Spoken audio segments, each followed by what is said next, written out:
child, I always wanted to be a superhero. I wanted to save the world and then make everyone happy. But I knew that I'd need superpowers to make my dreams come true. So I used to embark on these imaginary journeys to find intergalactic objects from planet Krypton, which was a lot of fun but didn't yield much result.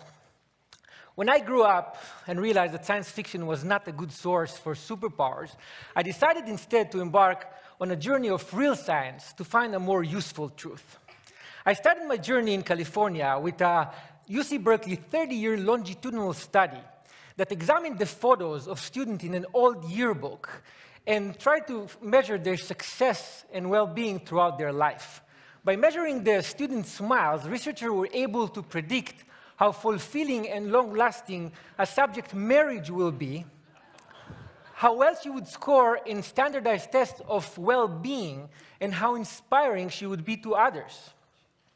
In another yearbook, I stumbled upon Barack Obama's picture. When I first saw his picture, I thought that his superpowers came from his super collar.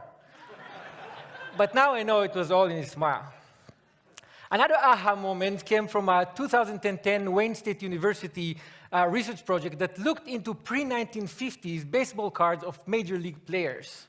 The researchers found that the span of a player's smile could actually predict the span of his life.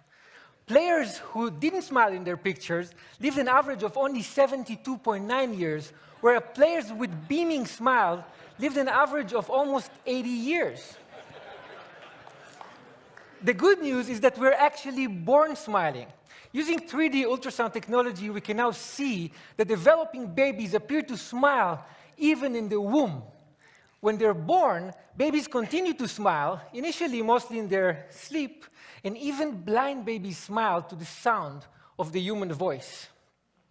Smiling is one of the most basic biologically uniform expressions of all humans. In studies he conducted in Papua New Guinea, Paul Ekman, the world's most renowned researcher on facial expression, found that even members of the Fori tribe, who were completely disconnected from Western culture and also known for their unusual cannibalism rituals, attributed smiles to descriptions of situations the same way you and I would.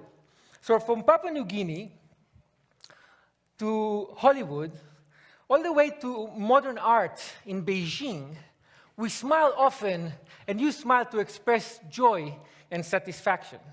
How many people here in this room smile more than 20 times per day? Raise your hand if you do. Oh, wow. Outside of this room, more than a third of us smile more than 20 times per day, whereas less than 14% of us smile less than 5. In fact, those with the most amazing superpowers are actually children, who smile as many as 400 times per day. Have you ever wondered why being around children who smile so frequently make you smile very often? A research study at Uppsala University in Sweden found that it's very difficult to frown when looking at someone who smiles. You ask why? Because smiling is evolutionarily contagious, and it suppresses the control we usually have on our facial muscles. Mimicking a smile and experiencing it physically help us understand whether a smile is fake or real, so we can understand the emotional state of the smiler. In a recent mimicking study at the University of Clermont-Ferrand in France, subjects were asked to determine whether a smile was real or fake while holding a pencil in their mouth to repress smiling muscles. Without the pencil, subjects were excellent judges, but with the pencil in their mouth, when they could not mimic the smile they saw, their judgment was impaired. In addition to theorizing on evolution in the origin of species, Charles Darwin also wrote the facial feedback response theory. His theory states that the act of smiling itself actually makes us feel better, rather than smiling being merely a result of feeling good. In his study, Darwin actually cited the French neurologist Julien Duchamp, who used electric jolts to facial muscles to induce and stimulate smiles. Please don't try this at home. In a related German study, researchers used fMRI imaging to measure brain activity before and after injecting Botox to suppress smiling muscles.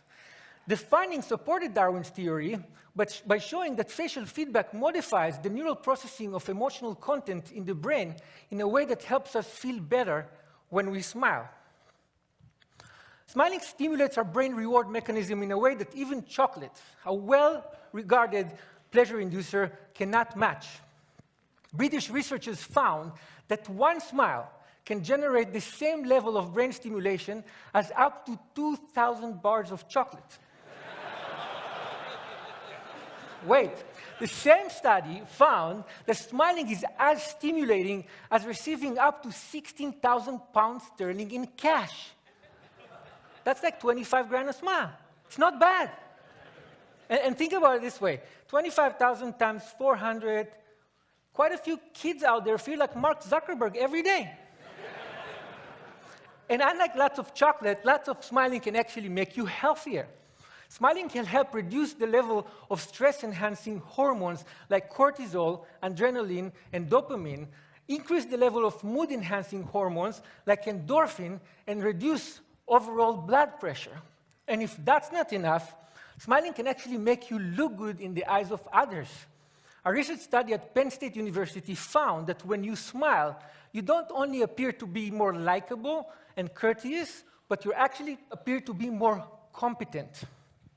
So whenever you want to look great and competent, reduce your stress, or improve your marriage, or feel as if you just had a whole stack of high-quality chocolate without incurring the caloric cost, or as if you found 25 grand in a pocket of an old jacket you hadn't worn for ages, or whenever you want to tap into a superpower that will help you and everyone around you live a longer, healthier, happier life, smile.